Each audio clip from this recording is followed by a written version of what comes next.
नमस्कार, मैं हूँ शिल्पा और मैं आपके सामने प्रस्तुत करने जा रही हूँ वन वर्ड सब्स्टिट्यूशन। ये है सेशन 3 वन वर्ड सब्स्टिट्यूशन का। This course is being presented to you by Shilpa Jha. Please rate, review, subscribe and recommend the course. Also, please leave your valuable suggestions and comments below. तो आज के लिए हमारा सबसे पहला वर्ड है ऑफ प्राइम इम्पॉर्टेंस, सबसे ज़्यादा इम्पॉर्टेंस वाला। इसे हम क्या कहेंगे? कार्डिनल। कार्डिनल मतलब जिसकी बहुत ज़्यादा, जो बहुत महत्वपूर्ण हो, प्रमुख, जिसकी एकदम हाई प्रायोरिटी हो, आप बहुत इंपॉर्टेंट हो कोई चीज़, तो वो हो गया आपका कार्डिनल। फॉर एग्जांपल, आपका कोई मीटिंग है, अगर वो आपकी कल ही ऑर्गेनाइज होनी है, तो उसके लिए जो आपको प्रेजेंटेशन बनानी है वो ये बहुत कार्डिनल, उसके लिए जो डेटा चाहिए होगा वो कार्डिनल होगा, क्योंकि वो बहुत प्रमुख है, वो प्रायोरिटी पे है, क्योंकि प्रेजेंटेशन आपकी कल ही है। तो of prime importance, that is cardinal. Next is a nursery where children are cared for while their parents are at work. एक ऐसी जगह जहाँ पे कि बच्चों का ख्याल रखा जाता हो जब पेरेंट्स काम पे जाते हैं, उसे कहते हैं क्रेश। क्रेश आज के ज़माने में बहुत ज़्यादा फेमस और ज़रूरतमंद हो गया, और एक काफ़ी अच्छा खासा बिजनेस बन गया है, क्योंकि आज के ज़माने में दोनों माँ और पिता दोनों ही वर्किंग होते हैं, तो वो लोग दोनों चले जाते हैं। तो उस अंतराल में जितने टाइम में वो गए हुए होते हैं, उसके लिए जो बच्चों को कहाँ छोड़ते हैं वहाँ होता है, वो होता है क्रेश। उनके पास सारी फैसिलिटी होती है, खेलने के टॉयज़ वगैरह सब कुछ होते हैं, और बच्चों का ख्याल करने के लिए वहाँ पे लोग भी होते हैं। So that is a creche, शिशु गृह। Next is a person who regards the whole world as his country. कोई ऐसा आदमी जो पूरी दुनिया को ही अपनी कंट्री मानता हो, ऐसे इंसान को हम क्या कहेंगे?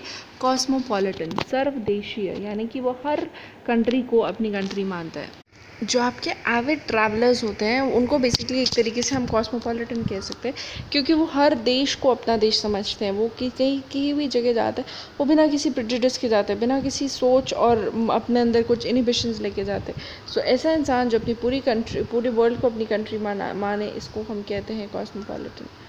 नेक्स्ट होता है आपका, आता है one who is employed to drive a motor car. एक इंसान जो कि मोटर कार को चलाने के लिए एम्प्लॉयड हो, इसे हम कहते हैं शॉफर। शॉफर या फिर ड्राइवर। शॉफर आप प्रोनाउंसिएशन से देख सकते हैं, थोड़ा सा अलग है स्पेलिंग से, बट मीनिंग इसका यही होता है कि जो आपके ड्राइवर हो गया, या जो इंसान एम्प्लॉयड होता है मोटर कार को चलाने के लिए, उसे हम कहते हैं शॉफर। ये बहुत ही सोफिस्टिकेटेड लैंग्वेज में भी यूज़ करते हैं हम लोग। जैसे नॉर्मल जो जैसे आपके सेलेब्स होते हैं, वो कभी भी ये वो प्रेफर करेंगे ये बोलना शॉफर ड्रिवन कार। वो कभी ये नहीं बोलते कि ड्राइवर ड्रिवन कार, राइट? वो शॉफर ड्रिवन कार बोलते हैं। उनकी जो टिपिकल 1970s और 80s में दिखाते थे वाइट कलर के कपड़ों में जो ड्राइवर्स होते थे, सो दे वर बेसिकली शॉफर्स। अब आते हैं a person in charge of a museum. कोई म्यूज़ियम, संग्रहालय की, संग्रहाध्यक्ष एज इन जो म्यूज़ियम के इंचार्ज हों, जो म्यूज़ियम की पूरी रिस्पॉन्सिबिलिटी जिनके ऊपर हो, ऐसे इंसान को हम कहते हैं क्यूरेटर। नेक्स्ट आता है one who lives on flesh. जो लोग फ्लैश पे ज़िंदा रहते हैं, इनको हम कहते हैं कार्निवोर्स, मांसाहारी। मांसाभक्षी लिखा है यहाँ पे, बट मांसाहारी भी होता है। जैसे कि आपका हो गया शेर, चीता, बाघ, और ऐसे बहुत सारे ऐसे जानवर हो गए जो कि सिर्फ फ्लैश पे ज़िंदा रहते हैं, जो कि घास नहीं खाते हैं। जो घास खाते हैं उसे हम हर्बीवोर कहते हैं।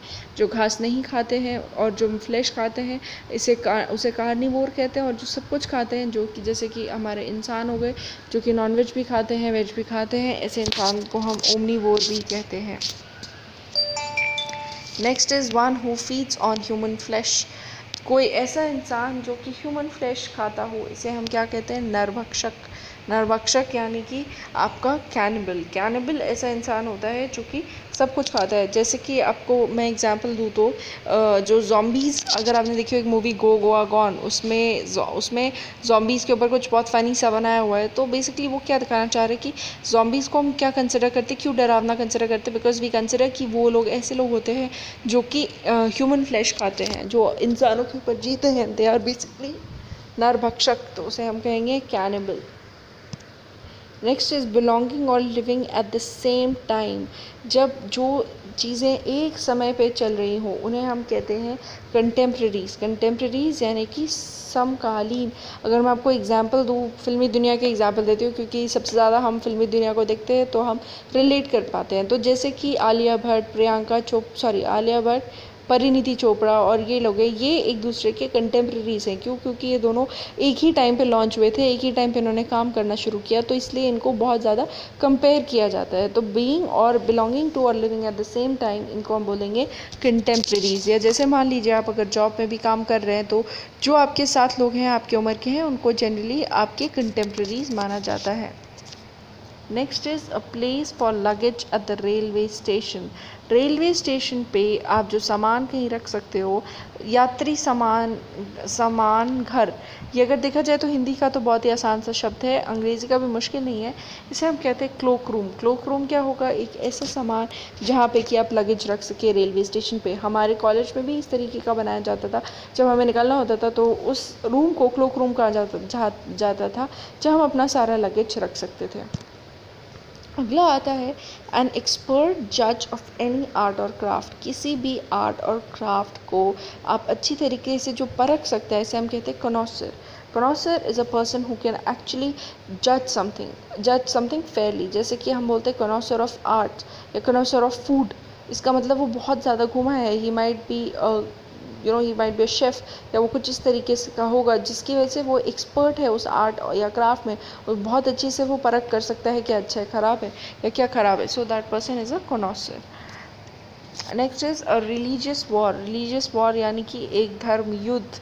धर्म युद्ध को हम अंग्रेज़ी में क्या कहेंगे? क्रूसेड। आप देख सकते हैं जैसे कि ये लोग बिल्कुल तैयार हैं एक रिलीजियस वॉर के लिए, तो रिलीजियस वॉर को हम कहेंगे क्रूसेड या धर्म युद्ध।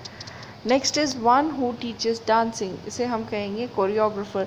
जैसे कि आपने देखा होगा रेमो डिसूज़ा और ये क्या था, सरोज खान, ये बहुत सारे फेमस और भी बहुत सारे फेमस कोरियोग्राफर्स हैं जो कि हमारी हिंदी सिनेमा में होते हैं। तो बेसिकली वो क्या करते हैं, वो डांसिंग सिखाते हैं जो आपके एक्टर्स या एक्ट्रेसेस को होते हैं, और वो उनकी स्टेप्स फॉलो करते हैं। So one who teaches dancing is called a choreographer. Next is a person who is bad in spellings. एक ऐसा इंसान जो स्पेलिंग्स में ख़राब हो, इसे हम कहेंगे कैकोग्राफिस्ट, राइट। वैसे ग्राफिस्ट जो है वो आपके वर्ड से डिराइव किया होता है, ग्राफीन, और कैको मतलब बुरा।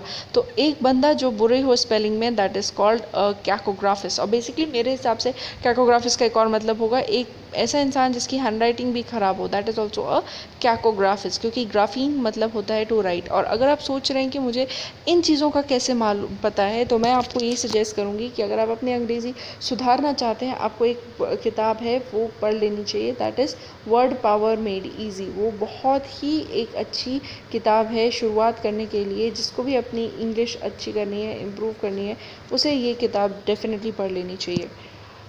सॉरी मैं आपको थोड़ा ज्ञान दे रही थी, बट मैं इस उम्मीद में हूँ कि इससे आपको मदद ज़रूर मिलेगी। Next is one person who aims at who sneer at the aim and belief of fellow man, that's a scenic.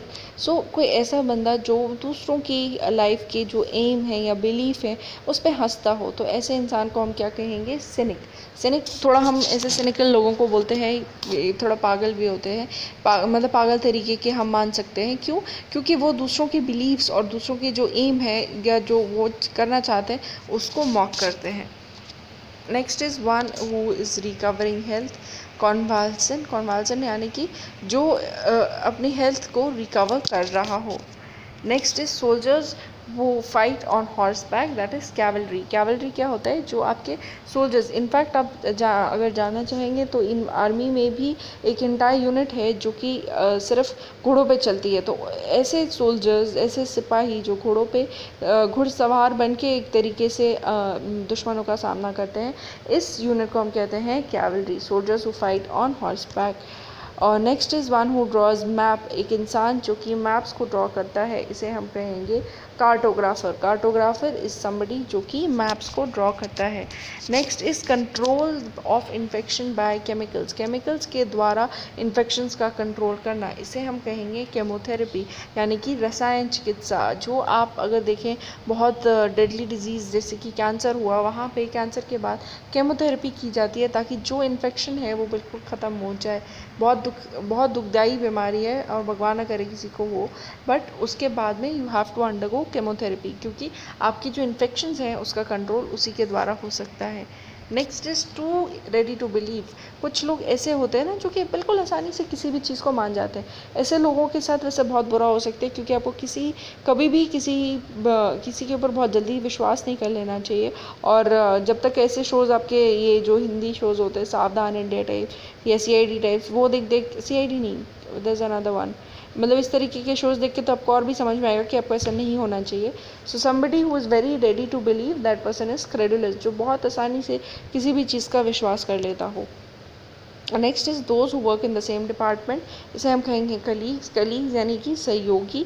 बहुत आसान सा शब्द है। जैसे कि आप किसी ऑफिस में काम कर रहे हैं, तो आपके साथ जो भी लोग काम कर रहे हैं वो सारे आपके कलीग्स हुए। ज़रूरी नहीं है कि आपके कलीग्स आपके दोस्त ही हो, क्योंकि वो थोड़े चालू भी हो सकते हैं, वो अपना बेनिफिट भी निकाल सकते हैं, बट बेसिकली वो अगर आपके साथ आपके डिपार्टमेंट में काम कर रहे हैं तो वो आपके कलीग्स तो डेफिनेटली होंगे। तो आज के लिए बस इतना ही। आशा करते हैं आपको ये सेशन अच्छा लगा हो। धन्यवाद।